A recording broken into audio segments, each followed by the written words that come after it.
Good morning, good afternoon, good evening. जो भी जब ये वीडियो देख रहा है, मैं आनंद रेकवार पारस एजू वर्ल्ड में आपका स्वागत करता हूँ। बच्चों, पिछली क्लास में हम लोगों ने लागत के सिद्धांत इस चैप्टर को कंप्लीट किया था और आज हम जो हमारी इकाई चल रही है जिसका नाम है उत्पादक व्यवहार एवं पूर्ति, इस इकाई के अगले अध्याय दैट इज जो हमारा चैप्टर है आगम के सिद्धांत, इसको आज हम स्टार्ट करने जा रहे हैं। तो आइए शुरू करते हैं।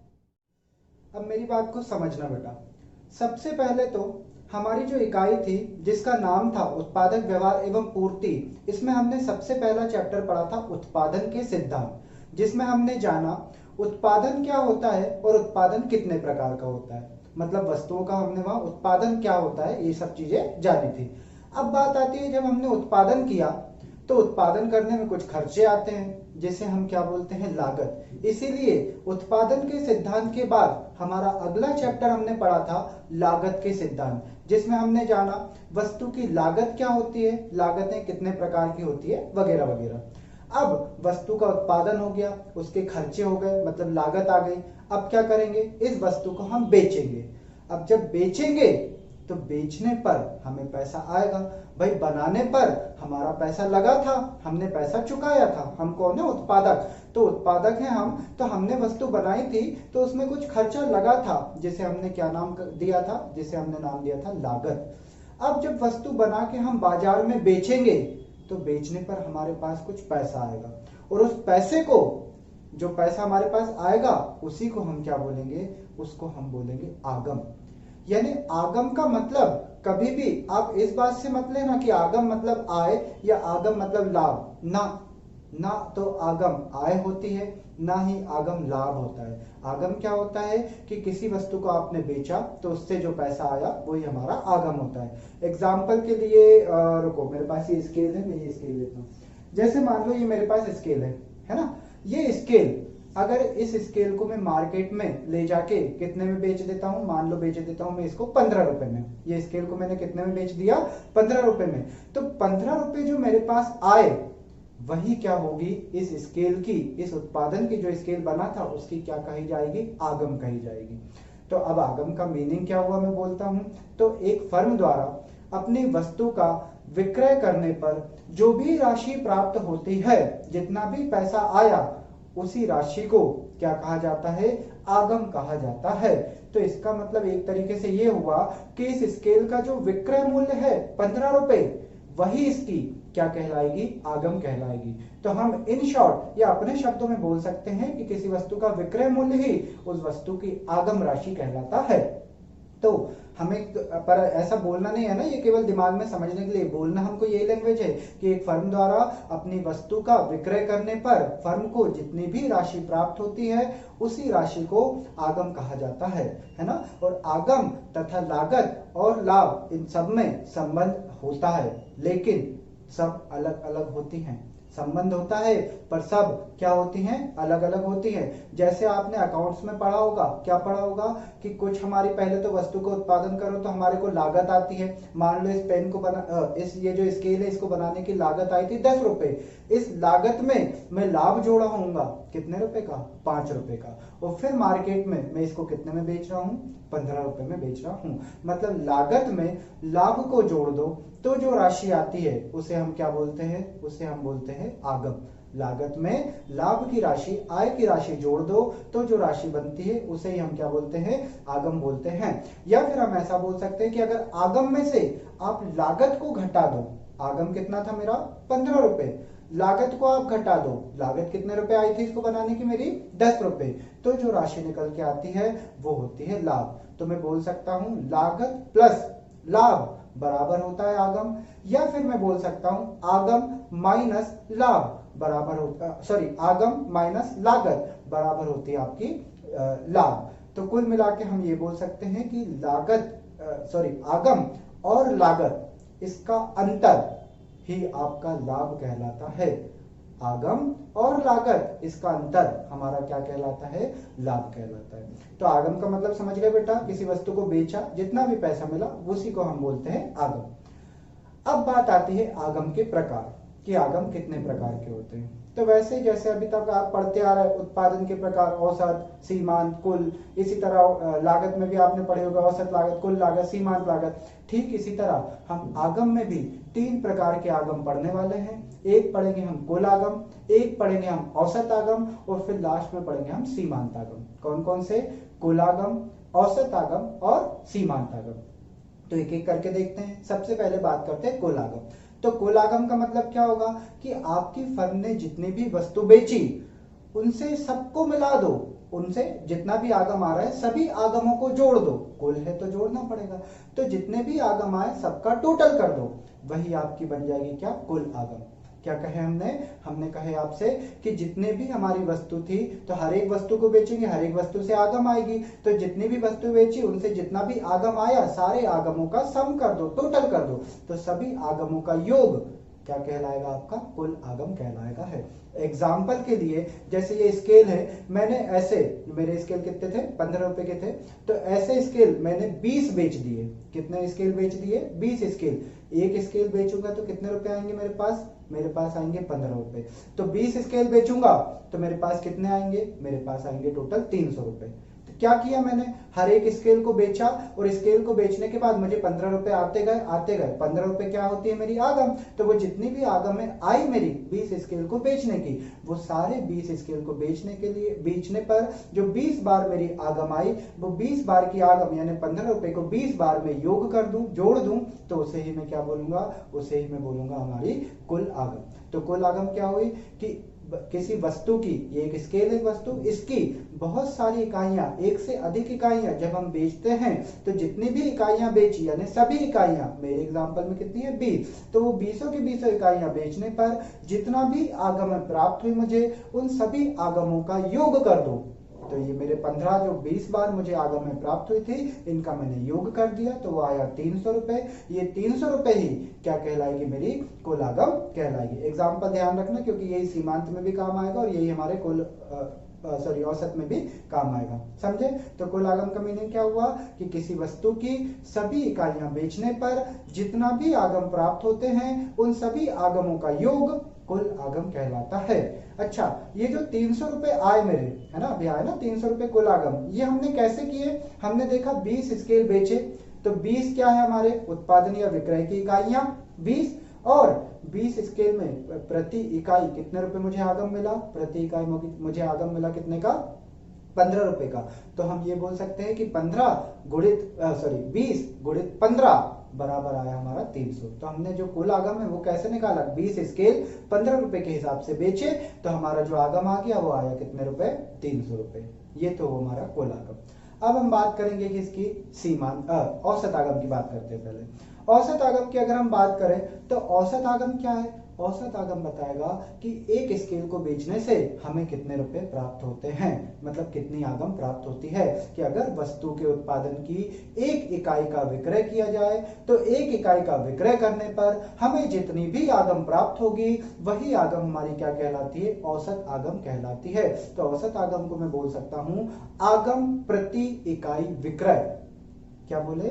आगम प्रति इकाई विक्रय। विक्रय की एक इकाई, प्रति मतलब एक, तो विक्रय की एक इकाई की हमने, उस विक्रय की एक इकाई करने पर हमें कितने रुपए मिले, वही हमारा क्या होगा? वही हमारा होगा औसत आगम। अब जैसे हमारे इसी एग्जांपल में देखो, हमारे पास कितने स्केल हैं? 20 स्केल है। कितने रुपए आए हमारे को? टोटल आगम कितना आया हमको? 300 रुपए। यानी 300 रुपए कमाए हमने, 300 रुपए कमाए मतलब हमारे पास आगम आया। कितने? 300 रुपए कमाए हमने, 300 रुपए आगम आया कितने स्केल बेचने पर? 20 स्केल बेचने पर। तो एक स्केल बेचने पर कितने रुपए आगम रहा होगा? वो तो हमने, वैसे तो हमें पता है, पर अगर हम कैलकुलेशन से निकालें तो कैसे निकालेंगे? हम 300 में 20 स्केल का भाग दे देंगे। 300 रुपए 20 स्केल का भाग देंगे तो कितनी राशि आ जाएगी? तो राशि आ जाएगी आपकी 15 रुपए प्रति स्केल। ये जो 15 रुपए प्रति स्केल है, यही तो आपका औसत आगम है। तो हमने क्या किया? ये जो 300 रुपए था, ये क्या था? कुल आगम। जो 15 स्केल बेचे वो क्या थे? उत्पादन या विक्रय की इकाइयां। तो 300 रुपए कुल आगम, और जो 20 है स्केल हमारे, वो उत्पादन या विक्रय की इकाइयां। तो ये हमारा कुल आगम बटे में विक्रय की इकाइयां, बराबर कर दें, इसका भाग दे दें तो क्या आ जाता है, आगम प्रति इकाई आ जाता है, या आगम प्रति इकाई विक्रय आ जाता है। तो कुल मिला के आपने कैसे निकाला औसत आगम, आपने कुल आगम है उस कुल आगम में विक्रय की इकाइयों का भाग दिया, जो भी राशि निकल कर आई उसे ही आपने क्या बोल दिया, उसे आपने बोल दिया औसत आगम। तो हम इसको कैसे बोल सकते हैं कि जब कुल आगम में विक्रय की इकाइयों का भाग दिया जाता है तो जो आगम प्राप्त होता है उसे ही औसत आगम हम बोलते हैं। या फिर आप इसको अनुपात के फॉर्म में बोल सकते हो। अनुपात के फॉर्म में कैसे बोल सकते हैं कि कुल आगम और विक्रय की इकाइयां, इनका अनुपात क्या कहलाता है, औसत आगम। क्या कि कुल आगम और विक्रय की इकाइयां, इनका अनुपात को हम बोल सकते हैं औसत आगम। समझे भाई। तो कुल आगम मतलब वस्तु की सभी इकाइयां बेच दो, जितना भी पैसा आया वो आपका कुल आगम से। औसत आगम मतलब क्या, तो औसत आगम एक इकाई को बेचने पर कितना पैसा आ रहा है उसे ही हम बोलते हैं औसत आगम। अब तीसरे नंबर की हम बात करते हैं जिसका नाम है सीमांत आगम। अब सीमांत आगम क्या होगा भाई, तो अभी हमने देखो 20 स्केल बेचे थे तो हमारे पास कितने रुपए आए थे, 20 स्केल बेचने पर हमारे पास कुल आगम आया था कितने, 300 रुपए। 20 स्केल बेचे तो 300 रुपए हमारे पास कुल आगम आया था। अब अगर मैं 20 की जगह इस 21 स्केल बेचता हूं, कितने, 21, 20 की जगह पे मैंने कितने स्केल बेचना है, 21 स्केल बेचना है। तो 21 स्केल बेचने पर मेरा कुल कितना उत्पादन कितना आगम आएगा, तो देखो भाई 20 स्केल बेचने पर अगर 300 मेरा आगम आ रहा है कुल, तो 21 स्केल बेचूंगा तो जाहिर सी बात है 300 से तो ज्यादा ही पैसा कमाऊंगा ना, 300 से तो ज्यादा ही पैसा आएगा।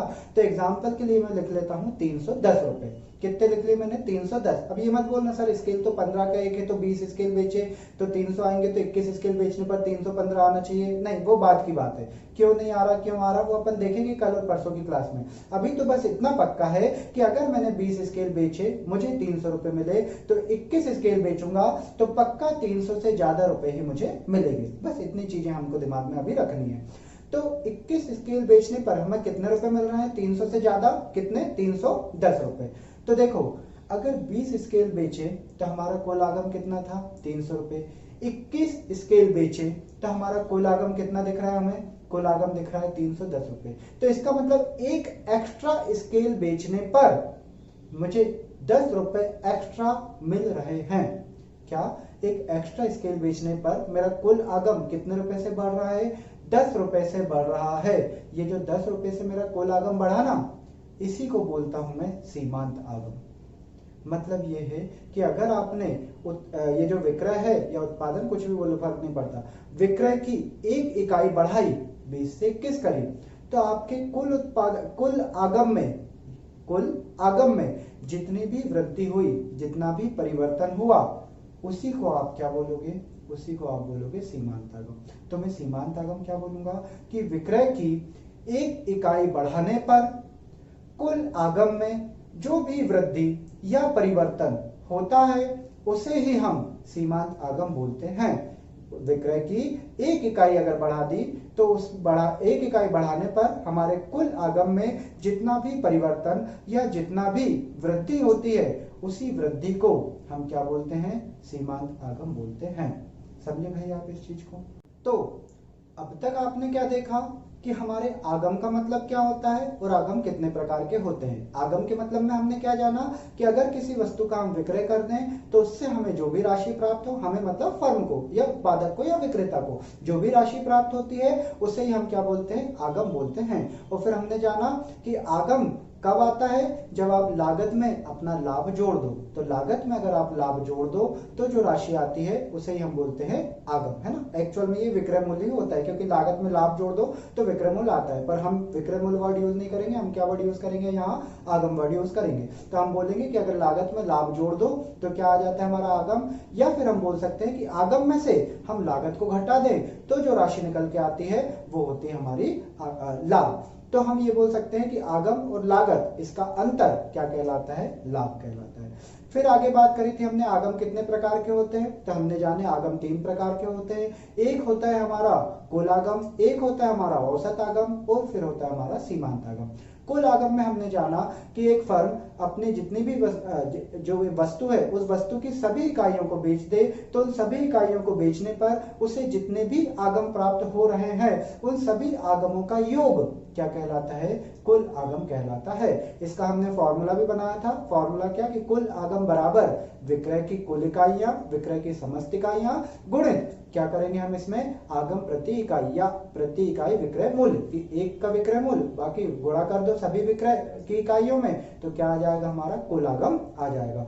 उसके बाद फिर हमने देखा औसत आगम। औसत आगम में हमने जाना कि हमारा जो कुल आगम है उस कुल आगम में विक्रय की जितनी भी इकाइयां हैं उसका भाग दे दो, तो जो आगम निकल के आएगा उसे बोला जाएगा औसत आगम। औसत आगम होता है आगम प्रति इकाई। इसका हमने अनुपात के तरीके से भी समझा था कि अनुपात के तरीके में हम इसको कैसे बोल सकते हैं? हम बोल सकते हैं कि कुल आगम और विक्रय की इकाइयों का अनुपात कहलाता है हमारा औसत आगम।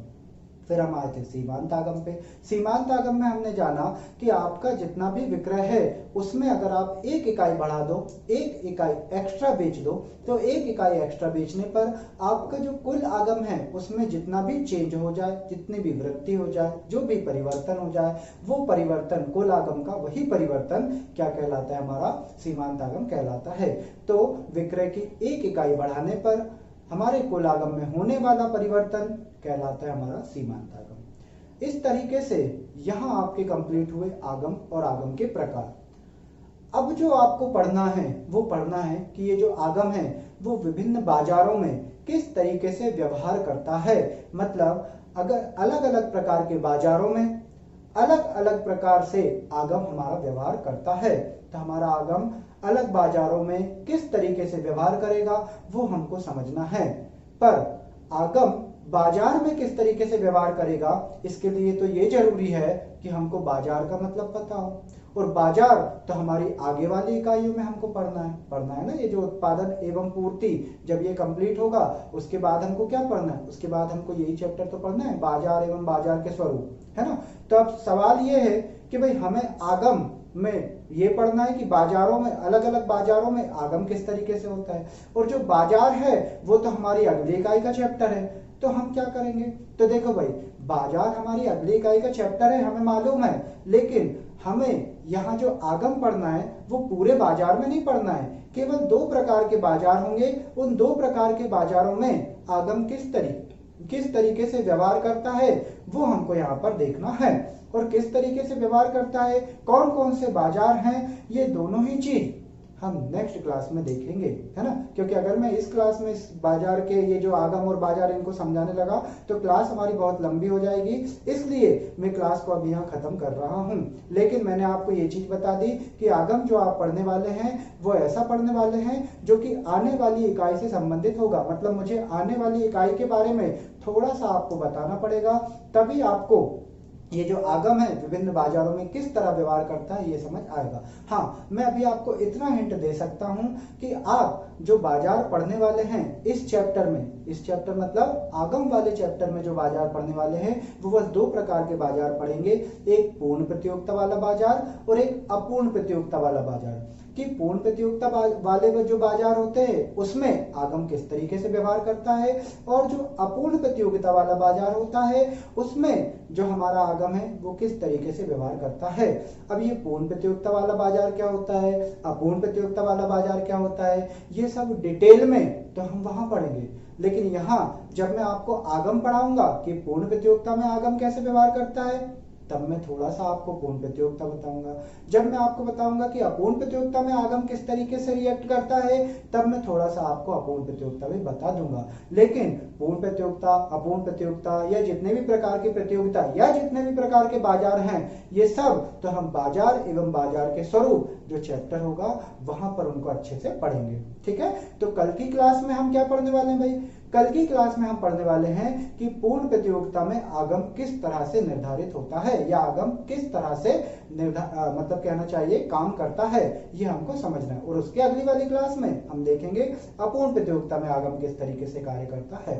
ठीक है, तब तक के लिए bye bye to all of you, thank you so much.